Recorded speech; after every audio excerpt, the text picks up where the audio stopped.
إن الحمد لله نحمده ونستعينه ونستغفره ونعوذ بالله من شرور أنفسنا ومن سيئات أعمالنا من يهده الله فلا مضل له ومن يضلل فلا هادي له وأشهد أن لا إله إلا الله وحده لا شريك له وأشهد أن محمدا عبده ورسوله أما بعد فإن خير الحديث كتاب الله وخير الهدي هدي محمد صلى الله عليه وسلم وشر الأمور محدثاتها وكل محدثة بدعة وكل بدعة ضلالة وكل ضلالة في النار. أعوذ بالله السميع العليم من الشيطان الرجيم. بسم الله الرحمن الرحيم. يا أيها الذين آمنوا اتقوا الله حق تقاته ولا تموتن إلا وأنتم مسلمون. يا أيها الناس اتقوا ربكم الذي خلقكم من نفس واحدة وخلق منها زوجها وبث منهما رجالا كثيرا ونساء واتقوا الله الذي تساءلون به والأرحام إن الله كان عليكم رقيبا. يا أيها الذين آمنوا اتقوا الله وقولوا قولا سديدا يصلح لكم أعمالكم ويغفر لكم ذنوبكم ومن يطع الله ورسوله فقد فاز فوزا عظيما. وقال والذين آمنوا أشد حبا لله.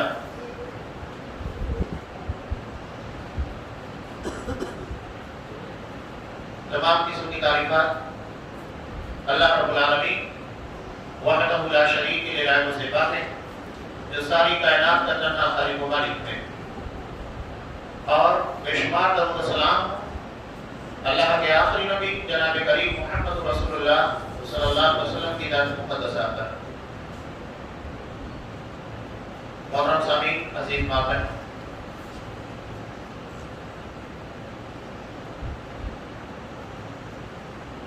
فتح مکہ کے موقع پر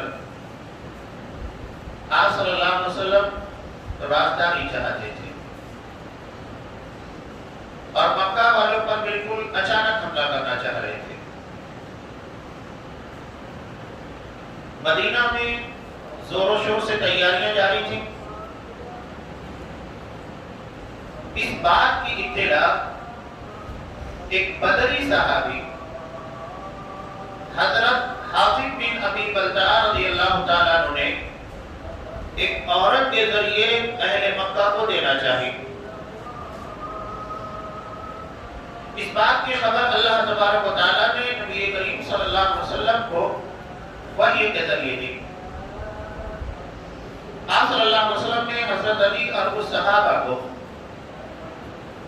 اس کی تلاش میں بھیجا اور کہا کہ وہ روضہ خواب کے برق میں ملنے والی ہے.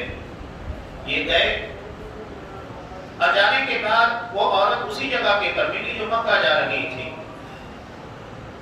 انہوں نے کہا کہ وہ پیغام جو تمہیں دیا گیا ہے مکہ والوں کو دینے کے لیے وہ ہمارے حوالے کرو. اس نے انکار کیا. حضرت علی رضی اللہ تعالیٰ نے کہا کہ دیکھو، ہمیں اللہ کے رسول نے بتایا ہے اس کا مطلب یہ ہے کہ تمہارے پاس خط ہے اور تم مکہ جا رہی ہو. اگر تم نے ہمارے ساتھ تعاون نہیں کیا تو پھر مجبوراً ہم تمہیں برہنہ کر دیں گے. آخر میں اس نے اپنی چوٹی کے اندر سے خط نکالا جس میں مدینہ کے اندر مشرکین کے خلاف چل رہی کارروائیوں کے تعلق سے انفارمیشن کی اطلاع تھی، اور وہ حضرت حاطب بن ابی بلتعہ رضی اللہ تعالیٰ عنہ کی جانب سے تھا. جب یہ خط آپ صلی اللہ علیہ وسلم تک پہنچا، آپ نے حضرت حاطب بن ابی بلتعہ رضی اللہ تعالیٰ عنہ کو اپنے پاس بلایا. یہ نہیں کہ فوری طور پر ایکشن لیا جائے، جب تک صاحب معاملہ سے تفتیش نہ کی جائے، صفائی نہ طلب کر لی جائے، بات آگے نہیں بڑھائی جاتی ہے، کتنا بھی بڑا مقدمہ ہو. یہاں تو راز کو فاش کرنے والا معاملہ تھا. آپ صلی اللہ علیہ وسلم نے حضرت حاطب بن ابی بلتعہ رضی اللہ تعالیٰ عنہ کو بلایا. کہا کہ کیا بات ہے، ہمارے منع کرنے کے باوجود تم نے یہ خط اور ہماری ساری کارروائیوں کے تعلق سے اہل مکہ کو خبر کیوں دینا چاہی؟ انہوں نے کہا مسلمان اور خاص طور سے صحابہ بالکل صاف کو تھے. یہ نہیں کہ جھوٹ بول کر مکر جاتے یا بہانے بازی کرتے، صاف اقرار کیا ہاں اللہ کا رسول یہ خط میں نے لکھا ہے اور میں ہی انفارمیشن دینا چاہ رہا تھا۔ مسئلہ یہ ہے کہ مکہ میں میرے 20 بچے ہیں اور میں یہ احسان کر کے مکہ والوں کے پر اپنے 20 بچوں کا تحفظ چاہتا تھا تاکہ میرے اس احسان کے بدلے میں وہ میرے بچوں کے ساتھ چھیڑ چھاڑ نہ کرے، اور مجھے پتا ہے کہ اللہ یقیناً آپ کو غلبہ دے گا، فتح عطا کرے گا۔ مقصد یہ نہیں ہے کہ مسلمانوں کی شکست ہو یا اہل مکہ مشرکین مکہ راہ فرار اختیار کریں، مجھے پتا ہے، یقین ہے کہ اللہ یقیناً فتح عطا کرے گا۔ صرف اپنے بچوں کے تحفظ کے لیے، بیوی کی حفاظت کے لیے میں نے یہ انفارمیشن ان لوگوں تک پہنچانا چاہیے۔ صاف اقرار کر دیا۔ حضرت عمر فاروق رضی اللہ تعالیٰ عنہ نے کہا کہ اللہ کے رسول مجھے اجازت دیجیے میں اس منافق کی گردن اڑا دوں۔ آپ صلی اللہ علیہ وسلم نے کہا کہ نہیں، کیا تم نے نہیں دیکھا کہ اللہ نے اہل بدر کی جانب جھانک کر کہا کہ اعملوا ما شئتم قد غفرت لکم، تم جو چاہو عمل کرو، میں نے تمہارے سارے گناہوں کو بخش دیا ہے، کوئی معاوضہ کوئی گرفت نہیں کی گئی۔ یہ اہل بدر کی اتنی بڑی فضیلت کہ اللہ تبارک و تعالیٰ نے ان کے آنے والے سارے گناہوں کی بخشش کر دی۔ حضرت حاتم بن ابی بلتع کی اتنی بڑی غلطی پائی گئی جس کا انہوں نے صاف اقرار کیا، جب بھی راز کو فاش کیا گیا، انفارمیشن دی گئی، گرچہ وہ وہاں تک نہیں پہنچ پائی، لیکن اس کے باوجود بھی آپ صلی اللہ علیہ وسلم نے کہا کہ یہ اہل بدر میں سے ہیں، اس لیے اللہ نے ان کے گناہوں کو بخش دیا، ان کا معاوضہ نہیں ہو سکتا۔ حضرت جبرائیل علیہ السلام کہتے ہیں کہ جو فضیلت غزوہ بدر کے شہداء کی اصحاب کرام کے درمیان ہے، وہی فضیلت ان فرشتوں کے درمیان ہے جو جنگ بدر میں مسلمانوں کی حمایت اور نصرت کے لیے اللہ کے حکم سے نازل ہوئے تھے۔ یہ اعزاز، یہ دو مثالیں میں نے اس لیے پیش کی کہ غزوہ بدر کو کتنی اہمیت حاصل ہے، بدری صحابہ کو کس قدر اہمیت حاصل ہے، وہ آپ کی نگاہوں میں آ جائے۔ اسلام میں غزوہ بدر کو جو اہمیت حاصل ہے جسے یوم الفرقان کہا گیا، سورہ انفال کے اندر اللہ نے یوم الفرقان کہا، حق اور باطل کے درمیان فرق کرنے والا دن۔ اس کی پوری تفصیل آپ کو سورہ انفال کے تناظر کے اندر ملے گی، حالانکہ اس بارے میں مسلمانوں کے درمیان کچھ اختلافات بھی ہوئے تھے مال غنیمت کو لے کر، یعنی کفار اور مشرکین سے حاصل ہونے والے مالوں کی بنیاد کے پر ہر کوئی اپنے اعتبار سے رائے پیش کر رہا تھا، لیکن جیسے ہی قرآن مجید کا فیصلہ آ گیا سارے صحابہ سریڈر ہو گئے، اس کے آگے کسی نے اپنی زبان نہیں چلائی۔ قرآن مجید نے کہا کہ وہ اللہ اس کے رسول کے لیے، کیوں؟ اس لیے کہ اگر اللہ تمہاری معاملت نہیں کرتا، جنگ کے لیے حالات سازگار نہیں کرتا، فرشتوں کے ذریعے تمہاری مدد نہیں کرتا، نصرت نازل نہیں ہوتی، تو پھر تمہیں فتح ملتی کیسے؟ تم جیتتے کیسے؟ ظاہری اعتبار سے تم اس حالت میں تھے ہی نہیں کہ تم مشرکین کا مقابلہ کر سکتے، ان سے جنگیں جیت سکتے تھے۔ یہ خالص اللہ تبارک و تعالیٰ کی رحمت ہے، اس لیے مال غنیمت کے پر صرف اللہ اس کے رسول کا حق ہے۔ اس کے بعد آپ صلی اللہ علیہ وسلم نے قرآن مجید میں یہ بھی کہا فاتقوا اللہ واصلحوا ذات بینکم، اللہ سے ڈرو اور اپنے درمیان اصلاح کرو، اختلافات نہ پیدا کرو۔ مال کو لے کر تمہارے درمیان اختلاف نہیں ہونا چاہیے، کیا اسی مال کے لیے تم لوگوں نے آپس میں ایک دوسرے کا تعاون کیا؟ صحابہ فوراً مان گئے، تب مال غنیمت کے 5 حصے لگائے گئے، اور یہی اصول کا دستور بھی ہے۔ 4 حصہ فوجیوں کے درمیان تقسیم کیا جاتا ہے، اور ایک حصہ جسے خمس کہا جاتا ہے وہ اللہ کے رسول صلی اللہ علیہ وسلم کے لیے، جسے آپ اپنے اہل خانہ اور بیت المال کے طور پر رکھ کر آپ مسلمانوں کی مدد کے لیے نکالتے تھے۔ یہ تقسیم تھی، سارے مسلمان اس کے تقاضی تھے، کوئی اختلاف اس کے بعد ان لوگوں کے درمیان نہیں ہوا۔ یعنی قرآن یا حدیث کے فیصلے کے آنے کے بعد اختلاف کی گنجائش نہیں رہ جاتی، کنتو پرنتو قرآن حدیث کے بعد نہیں ہے۔ اگر کوئی دلائل کے آنے کے بعد کنتو پرنتو کرتا ہے، اسے سمجھ لینا چاہیے اس کا ایمان سلامت نہیں ہے۔ سرنڈر ہونا سیکھیے۔ صحابہ کرتے تھے. جب تک حکم نہیں ہے، دلائل نہیں ہے، اختلاف ہے، لیکن دلائل کے آنے کے بعد ان کے درمیان اختلاف نہیں تھا، اور یہی ہمارا معاملہ ہونا چاہیے. غزوہ بدر، اس کی وجہ کیا تھی؟ اس کی بنیادی اور اہم وجہ تھی کہ مکہ میں مسلمانوں کے اسباب اور ان کی جائیداد پراپرٹی کو چھین لیا گیا تھا، قسم کر لیا گیا تھا. یہاں تک کہ خود نبی کریم صلی اللہ علیہ وسلم کے مکان کے پر بھی قبضہ کیا گیا. حضرت صہیب رومی رضی اللہ تعالیٰ جو انتہائی بہترین لوہار تھے، اوزار بہترین طریقے سے بنایا کرتے تھے، مکہ آنے کے بعد، یہ روم کے تھے، روم سے آنے کے بعد مکہ میں شفٹ ہوئے. اللہ نے ہنر عطا کیا تھا جس کی بنیاد کے پر انہوں نے بڑی پراپرٹی بنا لی اور بہترین کاروبار چل رہا تھا. مسلمان ہونے کے بعد جب یہ مدینہ ہجرت کرنا چاہ رہے تھے، مشرکین مکہ نے روک دیا، کہا کہ ہمارے درمیان رہ کر ہم سے تم نے اتنی پراپرٹی بنائی، اتنی جائیداد بنائی، اور یہ چاہتے ہو کہ سب کے سب مسلمانوں کے ساتھ لے کر مدینہ پہنچ جاؤ، نہیں ہو سکتا. انہوں نے کہا کہ ٹھیک ہے، یہ بتاؤ اگر میں اپنی ساری پراپرٹی جائیداد تمہیں دے دوں، کیا تم مجھے مدینہ جانے دو گے؟ کہا کہ ہاں بالکل.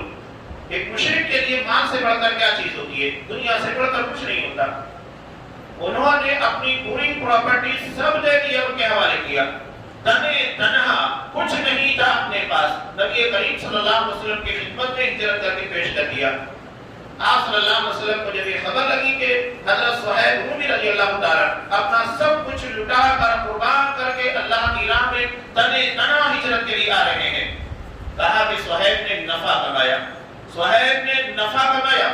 جنہوں نے اپنی آخرت کو دنیا کے مقابلے میں ترجیح دی، جبکہ ہمارا معاملہ یہ ہے بل تؤثرون الحیات الدنیا، ہم آخرت کے مقابلے میں دنیا کو ترجیح دیتے ہیں. والآخرۃ خیر وابقیٰ، جبکہ آخرت سب سے بہتر ہمیشہ باقی رہنے والی چیز ہے. یہ حالات تھے، سب کچھ چھین لیا گیا تھا. تو آپ صلی اللہ علیہ وسلم اس کی تلافی کے لیے جو جائیداد مسلمانوں کے جو نقصانات ہوئے تھے اس کی بھرپائی کے لیے مشرکین کا ایک بہت بڑا قافلہ، جو کہ حضرت ابو سفیان رضی اللہ تعالیٰ عنہ جس وقت مسلمان نہیں تھے، ان کی قیادت میں صرف 40 آدمی تھے، ملک شام سے پورے اسباب کے ساتھ اور پورے مال کے ساتھ مکہ لوٹ رہا تھا. اور اس کی مالیت آج کے اعتبار سے 262 کلو سونے کی تھی. اتنی بڑی پراپرٹی، اتنی جائیداد لے کر 262 کلو سونے کی مالیت تھی.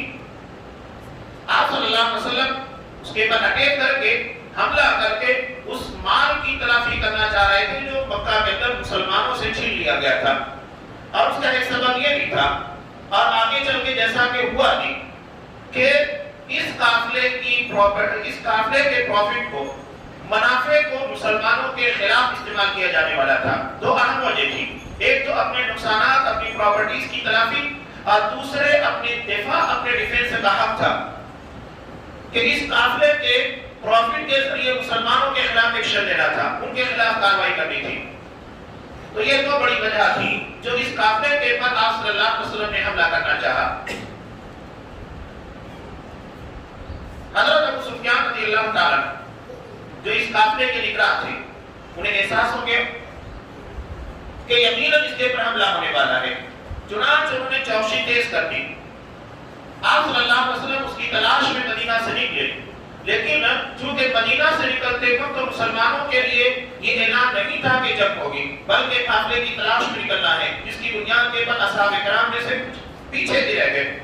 عام حکم نہیں تھا تمام لوگوں کو شریک ہونے کے لیے، بلکہ اختیارات کیے گئے، جس کو شریک ہونا ہے شریک ہو جائے، جس کو نہ شریک ہونا ہے نہ ہو. بہت سارے اصحاب کرام شریک نہیں بھی ہو پائے تھے.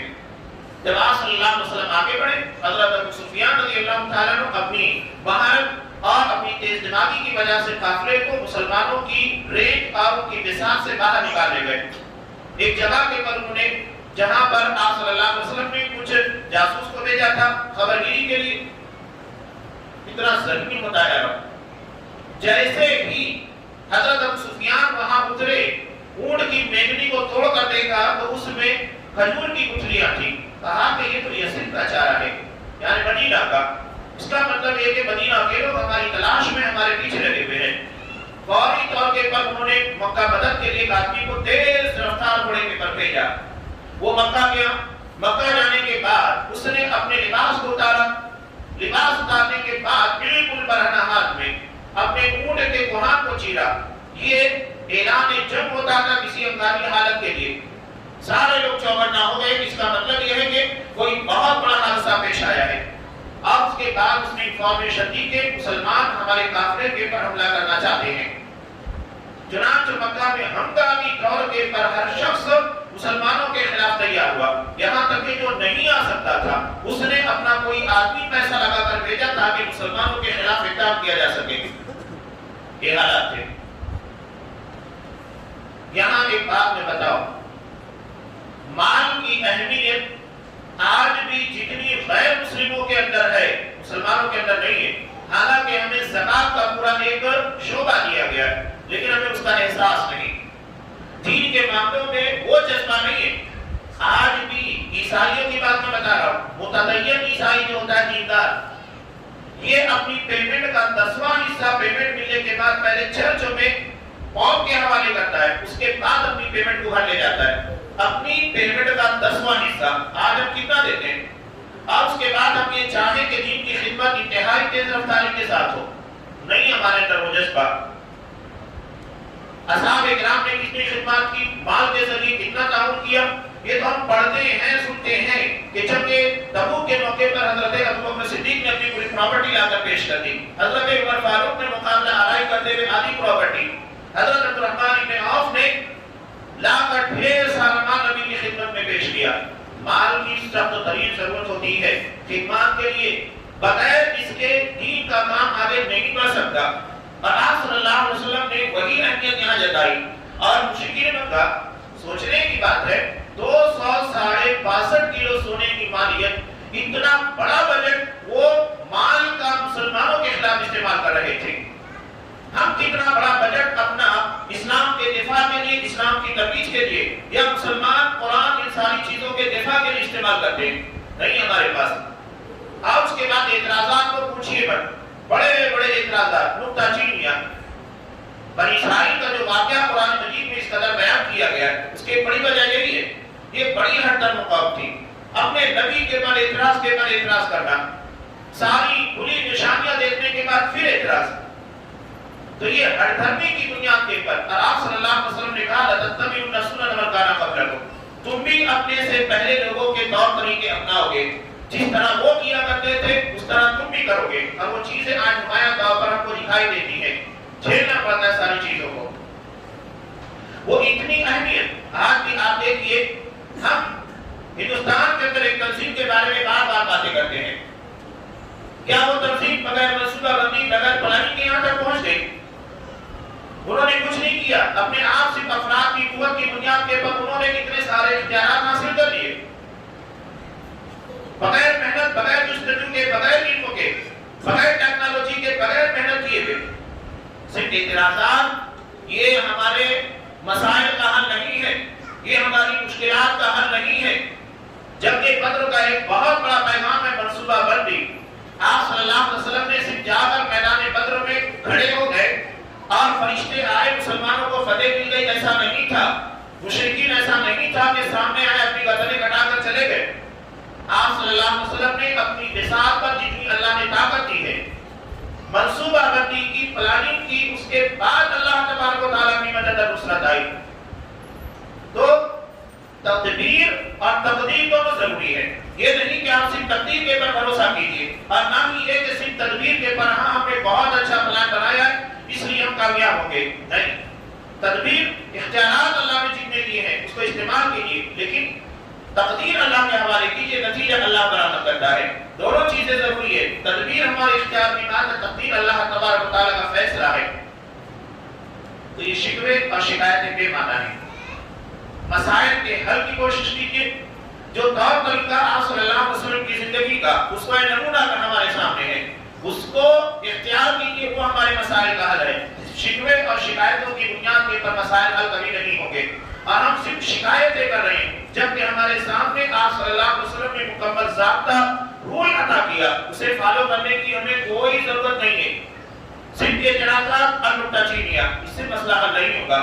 اپنی اتساق پر کوشش کیجئے, اس کے بعد دیکھیے کہ اللہ کی نعمت, اللہ کی نصرت کیسے نہیں حاصل ہوتی ہے. اب ہوا یوں کہ آپ صلی اللہ علیہ وسلم کو معلوم ہو گیا کہ یہ لوگ ہماری اتساق کے باہر نکل چکے ہیں اور انہوں نے قافلے کو بچا لیا ہے. آپ صلی اللہ علیہ وسلم کا مسئلہ یہ تھا کہ مشرکین بھی آ رہے ہیں, مکہ کے اندر اعلان جنگ ہو چکا ہے. آپ صلی اللہ علیہ وسلم نے اصحاب کرام کو مشورے کے لیے جمع کیا. مشورہ کرنے کے بعد آپ صلی اللہ علیہ وسلم نے کہا کہ لوگوں اس کو مشورہ دو. حضرت ابوبکر صدیق کھڑے ہوئے, بہت پیاری بات کہی. عمر فاروق کھڑے ہوئے, انہوں نے کہا. اس کے بعد بھی آپ کہہ رہے تھے. تب انصار میں سے حضرت سعد رضی اللہ تعالیٰ اور حضرت اسود بن یزید رضی اللہ تعالیٰ, انہیں معلوم ہو گیا کہ اشارہ ہماری جانب ہے. حالانکہ مہاجرین کی بہت بڑی تعداد تھی غزوہ بدر میں اور انصار کی تعداد کم تھی. آپ صلی اللہ علیہ وسلم نے ہجرت سے پہلے انصار سے یہ معاہدہ کیا تھا کہ تم مدینہ میں رہ کر ہماری مدد کرو گے. مدینہ کے باہر کے تعلق سے ذمہ داری ان کو نہیں دی گئی تھی. اب غزوہ بدر جو پیش آیا یہ مدینہ کے باہر تھا, اس لیے آپ صلی اللہ علیہ وسلم چاہ رہے تھے کہ انصار اپنی طرف سے مشورہ دیں. اتنے میں حضرت سعد رضی اللہ تعالیٰ کھڑے تھے, کہا کہ اللہ کے رسول, ہم بنی اسرائیل نہیں ہیں, قوم موسیٰ نہیں ہیں جو آپ کو کہیں گے کہ اذهب انت وربك فقاتلا اننا هنا قاعدون, جاؤ تم اور تمہارا رب لڑو, یہاں ہم بیٹھے فتح کے منتظر ہیں. بلکہ آپ ہمیں بلکہ غمان تک لے کر جائیے, ہم وہاں تک جائیں گے. جو مال آپ لے لیں گے وہ ہمیں پسندیدہ ہوگا. ہم اپنی بیویوں کو بیوہ اور بچوں کو یتیم کرنے کے لیے تیار ہیں. آپ صلی اللہ علیہ وسلم نے جب یہ بات سنی تو کہا کہ سنو, دشمن اپنی طاقت, اپنے افراد اور اپنے اوزار کے پر بھروسہ کر کے آیا ہے اور ہمارا یقین اللہ تبارک و تعالیٰ کی ذات کے پر ہے. اور آپ صلی اللہ علیہ وسلم اصحاب کرام کو لے کر آگے بڑھے. جاسوسی کے اقدامات کیے گئے, خود آپ صلی اللہ علیہ وسلم گئے. حضرت ابوبکر صدیق رضی اللہ تعالیٰ, منصوبہ بندی پلاننگ میں بتا رہا ہوں. وہاں جانے کے بعد ایک بوڑھا شخص تھا, اس سے سوال کیا. دیکھیں آپ صلی اللہ علیہ وسلم نے پہلے مشرکین کے بارے میں نہیں بلکہ اپنے بارے میں سوال کیا تاکہ وہ شخص یہ نہ سمجھے کہ لوگ کون ہیں. پہلے یہ پوچھا کہ مسلمان اس وقت کہاں ہے اور کس مقام کے اوپر پڑاؤ ڈالے ہوئے. وہ کہنے لگا نہیں, پہلے تم بتاؤ تم کون. آپ صلی اللہ علیہ وسلم نے کہا کہ ٹھیک ایسا ہے, پہلے تم بتاؤ اس کے بعد ہم بھی بتا دیں گے. کہا کہ ٹھیک ہے. اس کے بعد اس نے کہا کہ مجھ کو جو انفارمیشن ملی ہے اس کے مطابق مسلمان اس مقام پر ہے اور ایگزیکٹ اسی جگہ کا پتہ بتایا جہاں مسلمان موجود تھے. اور اس کے بعد اس نے مشرکین کے بارے میں بھی بالکل وہی جگہ بتائی جہاں پر وہ موجود تھے. اس کے بعد وہ کہتا ہے کہ اب بتاؤ تم لوگ کون. آپ صلی اللہ علیہ وسلم نے کہا ہم اور تم ایک ہی پانی سے ہیں, یعنی ہماری تمہاری نسل ایک ہی ہے, سب آدم کی اولاد ہے. اتنا بول کر نکل گئے. وہ پریشان ہو گیا, کہتا کہ کہاں کے پانی کے, یعنی کس نسل کے ہو, عراق کے ہو, یمن کے ہو, کہاں کے ہو. تب تک آپ صلی اللہ علیہ وسلم وہاں سے جا چکے تھے. اس کے بعد آپ نے اس صحابہ کو بھیجا, حضرت علی, حضرت زبیر وغیرہ کو. یہ گئے اور بدر کے چشمے کے پر مشرکین مکہ کے 2 سپوں کو پکڑا, پانی پلانے والے غلام تھے بیچارے, ان کو پکڑ کر لائے. اور یہ ابھی اسی امید میں تھے کہ شاید یہ قافلے والے ہیں, اور قافلے والے ہوں گے تو مال اسباب ہمارے ہاتھ میں لگ جائے گا. ان لوگوں کو پکڑ کر لایا گیا. آپ صلی اللہ علیہ وسلم اس وقت نماز ادا کر رہے تھے نفل. ان لوگوں نے سختی کی, کہا کہ نہیں بتاؤ کون ہو, تم قافلے والے ہو. انہوں نے کہا کہ نہیں. اس کے بعد ان لوگوں نے سختی کی تو انہوں نے کہا کہ ہاں قافلے والے. پریشان ہو کر ان لوگوں نے اقرار کر لیا. آپ صلی اللہ علیہ وسلم نماز پڑھے. نماز پڑھنے کے بعد کہا کہ جب یہ سچ کہہ رہے تھے تم زیادتی کر رہے تھے, اور جب انہوں نے غلط کہا تو تم نے مان لیا. یہ قافلے کے نہیں بلکہ لشکر کے آدمی ہیں. اس کے بعد آپ صلی اللہ علیہ وسلم نے ان سے پوچھا کہ بتاؤ مشرکین کی تعداد کتنی ہے. انہوں نے چپی ساتھ دی. انہیں منع کیا گیا تھا اپنی تعداد کے بتانے کے لیے. انسان کے ذہن و دماغ میں جو راز ہوتا ہے یا اس سے متعلق جتنی باتیں ہوتی ہیں جس کو نہیں بتانا چاہتا, تو وہ کبھی کسی کو نہیں بتائے گا. وہ اپنے ذہن کے ایسے خانے کے اندر رکھتا ہے جو بالکل محفوظ ہوتا ہے، اور اس طریقے کا کوئی بھی ورڈ، کوئی بھی جملہ اگر اس کے ذہن و دماغ سے ٹکرائے گا وہ فوری طور پر چوکنا ہو جائے گا، وہ نہیں بتائے گا. باقی لوگوں کو اس طریقے سے راز کو چھپانے کے لیے تلقین کی گئی تھی. آپ صلی اللہ علیہ وسلم کتنے ذہین تھے. کہا کہ ٹھیک ہے، اچھا یہ بتاؤ روزانہ کتنے اونٹ ذبح ہوتے ہیں؟ اب وہ سمجھے کہ اونٹ کے ذبح ہونے اور ہماری تعداد کا کیا تعلق ہے. فوراً بتا دیا کبھی 10 کبھی 9. آپ صلی اللہ علیہ وسلم نے کہا کہ ان کی تعداد 900 سے 1000 کے درمیان ہے. یہ آپ صلی اللہ علیہ وسلم کی ذہانت تھی. ذہانت، منصوبہ بندی، تدبیر، یہ مومن کا شیوا ہوتا ہے، حکمت عملی کے تحت کام کرنا.